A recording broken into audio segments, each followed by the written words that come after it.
ಶ್ರೀ ಗಣಪತಿ ಶಾರದಾ ಗುರುಭ್ಯೋ ನಮಃ. ಚರಿತಂ ರಘುನಾಥಸ್ಯ ಶತಕೋಟಿ ಪ್ರವಿಸ್ತರಂ ಏಕೈಕಮಕ್ಷರಂ ಪುಂಸಾಂ ಮಹಾಪಾತಕನಾಶನಂ. ಶ್ರೋತೃಗಳಿಗೆ ಶ್ರೀರಾಮಚರಿತ ಮಾನಸದ ಬಾಲಕಾಂಡದ ಅಧ್ಯಾಯಗಳಿಗೆ ಸ್ವಾಗತ. ಹಿಂದಿನ ಭಾಗದಲ್ಲಿ ವಿವಾಹ ಮುಹೂರ್ತವು ಸಮೀಪಿಸಿರುವಾಗ ಶ್ರೀರಾಮಚಂದ್ರನನ್ನು ವಿವಾಹ ಮಂಟಪಕ್ಕೆ ಕರೆತಂದು ಕೂರಿಸಿ ವಧುವಿನ ಕಡೆಯವರಾದ ಜನಕ ಮಹಾರಾಜನ ನೇತೃತ್ವದಲ್ಲಿ ವರನ ಕಡೆಯ ಎಲ್ಲರಿಗೂ ವಿಧ ವಿಧವಾದ ಸಮ್ಮಾನಗಳು ನಡೆದಿವೆ. ಎರಡೂ ಕಡೆಯಿಂದಲೂ ಬಂದಿರುವಂತಹ ಸಮಸ್ತ ಜನರಿಗೂ ದಿವ್ಯ ಆಸನಗಳನ್ನು ನೀಡುತ್ತಿರುವರು. ಅದೇ ಸಮಯದಲ್ಲಿ ದೇವಾನುದೇವತೆಗಳು ದೇವಾಂಗನೆಯರು ಕೂಡ ಮಾರು ವೇಷದಿಂದ ಮನುಷ್ಯ ವೇಷದಲ್ಲಿ ಬ್ರಾಹ್ಮಣ ವೇಷದಲ್ಲಿ ಆ ಸಭೆಗೆ ಆಗಮಿಸಿರುವರು. ಅವರೆಲ್ಲರನ್ನು ಭೂಸುರರೆಂದೇ ಬಗೆದು ಜನಕನು ಅವರಿಗೆ ಆಸನವನ್ನಿತ್ತು ಗೌರವಿಸುತ್ತಿರುವನು.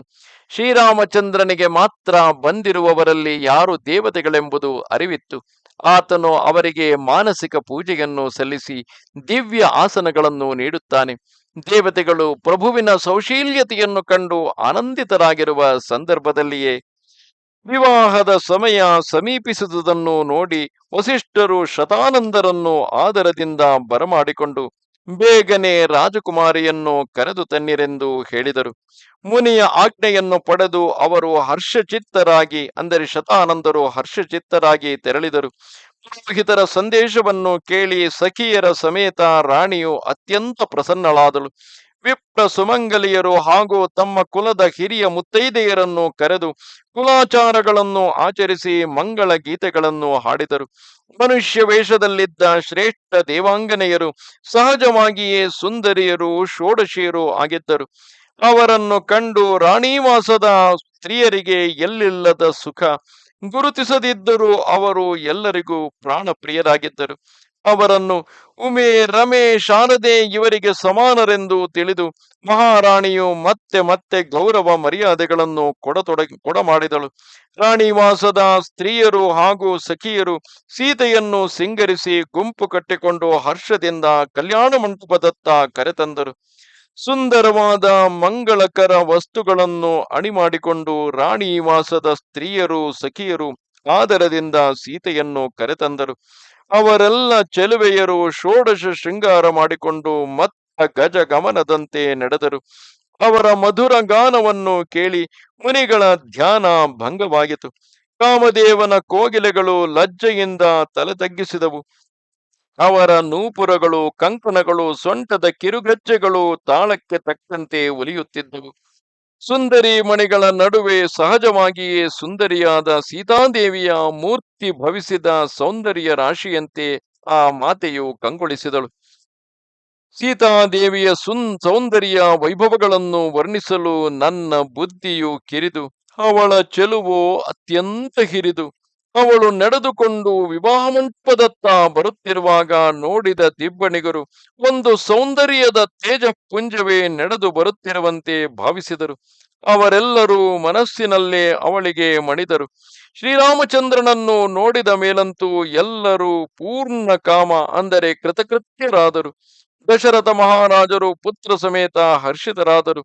ಅವನ ಹೃದಯದಲ್ಲಿ ತುಂಬಿದ್ದ ಆನಂದವು ಮಾತಿಗೆ ನಿಲುಕದಂತಹುದು. ದೇವತೆಗಳು ಪ್ರಣಾಮಗೈಯುತ್ತಾ ಹೂಮಳೆಗರೆಯುತ್ತಿದ್ದರು. ಮಂಗಳ ಮೂಲವಾದ ಮುನಿಗಳ ಆಶೀರ್ವಾದಗಳು ಕೇಳಿಬರುತ್ತಿದ್ದವು. ವನಿತೆಯರ ಹಾಡುಗಳಿಂದ, ನಗಾರಿಯೇ ಮೊದಲಾದ ವಾದ್ಯಗಳ ಶಬ್ದದಿಂದ ಎಲ್ಲೆಡೆ ಗದ್ದಲವೆದ್ದಿತು.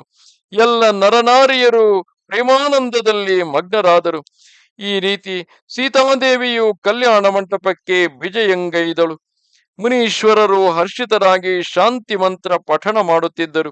ಕುಲಗುರುಗಳಾದ ವಸಿಷ್ಠರು, ಶತಾನಂದರು ಉಭಯ ಕುಲಾಚಾರಗಳಿಗೆ ಅನುಸಾರವಾಗಿ ಎಲ್ಲ ವಿಧಿ ವಿಧಾನಗಳನ್ನು ನಡೆಸಿದರು. ವಂಶ ಸಂಪ್ರದಾಯಗಳನ್ನೆಲ್ಲ ಆಚರಿಸಿ ಗುರುಗಳು ಪ್ರಸನ್ನರಾಗಿ ಬ್ರಾಹ್ಮಣರ ಮೂಲಕ ಗೌರಿ ಗಣೇಶರ ಪೂಜೆಗಳನ್ನು ನಡೆಸಿದರು. ದೇವತೆಗಳು ಅವರ ಪೂಜೆಯನ್ನು ಸ್ವತಃ ಸ್ವೀಕರಿಸಿ ಆನಂದಿತರಾಗಿ ಆಶೀರ್ವದಿಸುತ್ತಿದ್ದರು. ಮಧುಪರ್ಕವೇ ಮೊದಲಾದ ಯಾವುದೇ ಮಂಗಳ ವಸ್ತುಗಳನ್ನು ಮುನಿಗಳು ಮನಸ್ಸಿನಲ್ಲಿ ಬಯಸಿದ ತಕ್ಷಣ ಸೇವಕರು ಚಿನ್ನದ ತಟ್ಟೆಗಳಲ್ಲಿ, ಕಲಶಗಳಲ್ಲಿ ತುಂಬಿ ತಂದು ಅಣಿಗೈಯುತ್ತಿದ್ದರು.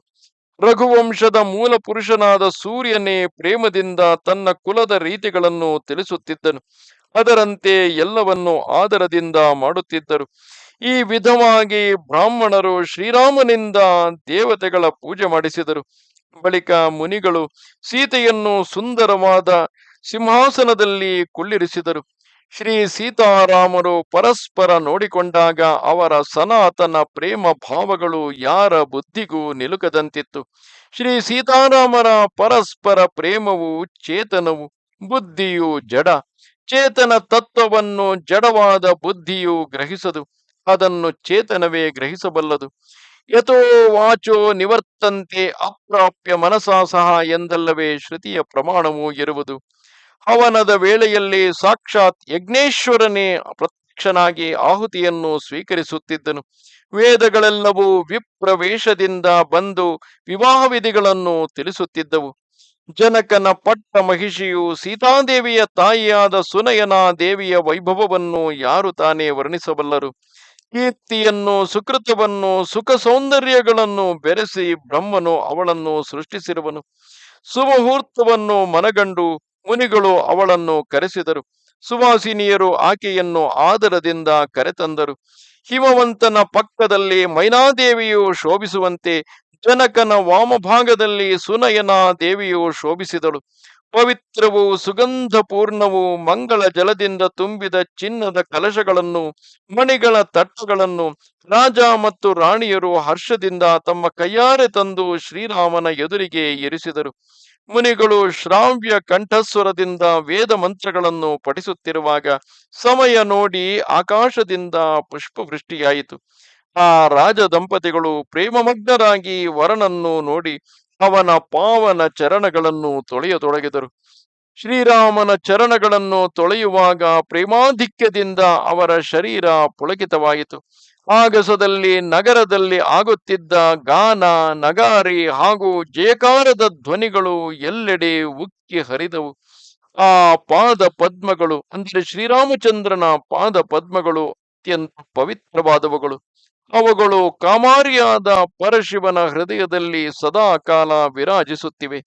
ಅವುಗಳನ್ನು ಒಮ್ಮೆಯಾದರೂ ಸ್ಮರಿಸಿದ ಮಾತ್ರದಿಂದ ಮನಸ್ಸಿನಲ್ಲಿ ನಿರ್ಮಲತೆ ಬಂದು ಬಿಡುತ್ತದೆ ಹಾಗೂ ಕಲಿಯುಗದ ಎಲ್ಲ ಪಾಪಗಳು ಓಡಿ ಹೋಗುತ್ತವೆ. ಅವುಗಳ ಸ್ಪರ್ಶ ಮಾತ್ರದಿಂದ ಪಾಪಮಯಿಯಾದ ಗೌತಮ ಪತ್ನಿ ಅಹಲ್ಯೆಯು ಪರಮಗತಿಯನ್ನು ಪಡೆಯಲಿಲ್ಲವೇ? ಆ ರಾಮಚರಣ ಕಮಲ ಮಕರಂದ ರಸ ಅಂದರೆ ಆ ಗಂಗೆಯೇ ಶಿವನ ತಲೆಯ ಮೇಲೆ ವಿರಾಜಿಸುತ್ತಿರುವುದಲ್ಲವೇ? ಈ ಚರಣಗಳನ್ನು ದೇವತೆಗಳು ಪಾವಿತ್ರ್ಯದ ಪರಮಾವಧಿಯೆಂದು ಭಾವಿಸುವರು. ಮುನಿಗಳು, ಯೋಗಿಗಳು ತಮ್ಮ ಮನವನ್ನು ಮಧುಕರವನ್ನಾಗಿಸಿ ಈ ಚರಣ ಕಮಲಗಳನ್ನು ಸೇವಿಸಿ ಮನೋವಾಂಛಿತ ಗತಿಯನ್ನು ಪಡೆಯುವರು. ಇಂತಹ ದಿವ್ಯ ಚರಣಗಳನ್ನು ಪುಣ್ಯಾತ್ಮನಾದ ಜನಕನು ತೊಳೆಯುತ್ತಿರುವನು.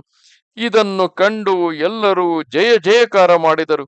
ಇಬ್ಬರು ಕುಲಗುರುಗಳು ವಧೂವರರ ಕೈಗಳನ್ನು ಕೂಡಿಸಿ ಗೋತ್ರ ಪ್ರವರಗಳನ್ನು ಉಚ್ಚರಿಸಿದರು. ಪಾಣಿಗ್ರಹಣ ಮಹೋತ್ಸವವನ್ನು ಕಂಡು ಬ್ರಹ್ಮಾದಿ ದೇವತೆಗಳು, ವಿಶ್ವಾಮಿತ್ರಾದಿ ಮುನಿಗಳು, ಪುರಜನರು ಪರಮಾನಂದ ಭರಿತರಾದರು.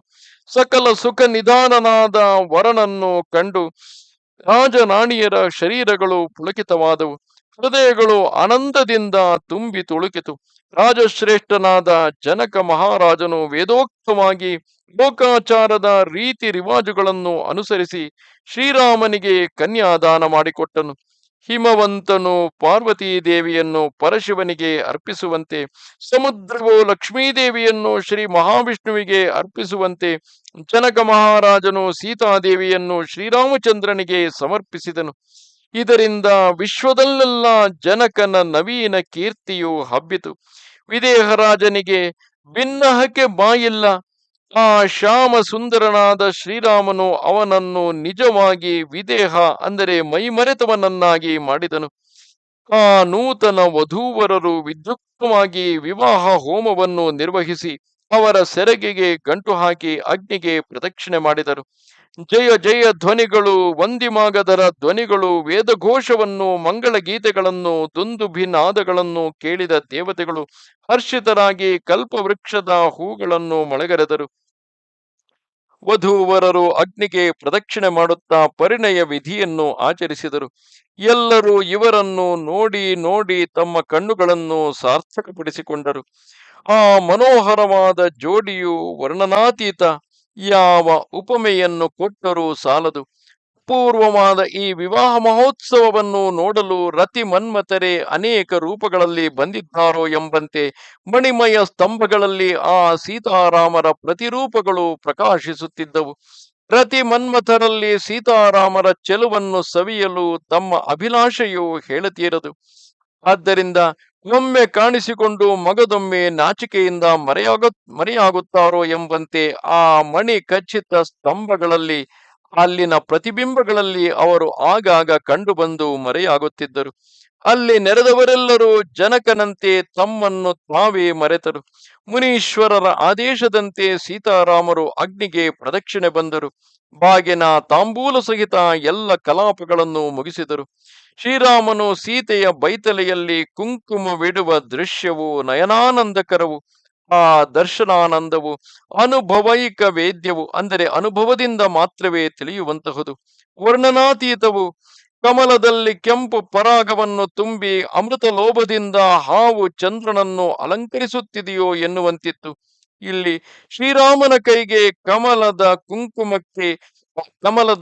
ಅಂದ್ರೆ ಕುಂಕುಮಕ್ಕೆ ಪರಾಗದ, ಶ್ರೀರಾಮನ ಶ್ಯಾಮಲ ಭುಜವನ್ನು ಸರ್ಪದ ಮತ್ತು ಸೀತೆಯ ಬೈತಲೆಗೆ ಚಂದ್ರನ ಉಪಮೆಯನ್ನು ಕೊಡಲಾಗಿದೆ.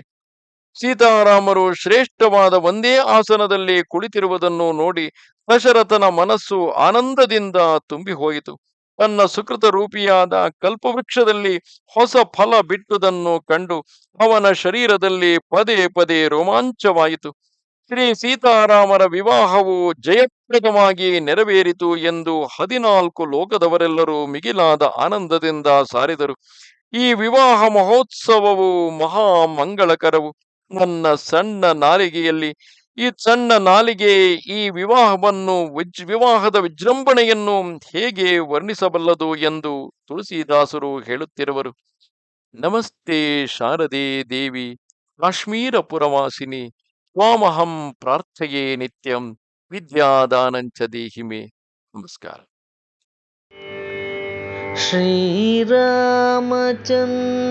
ಕೃಪಾಲ ಭಜ ಮನ ಹರಣ ಭವ ಭಯ ದಾರುಣಂ. ಶ್ರೀರಾಮಚಂದ್ರ ಕೃಪಾಲ ಭಜ ಮನ ಹರಣ ಭವ ಭಯ ದಾರುಣಂ. ಶ್ರೀರಾಮ್ ಶ್ರೀರಾಮ್ ಶ್ರೀರಾಮ್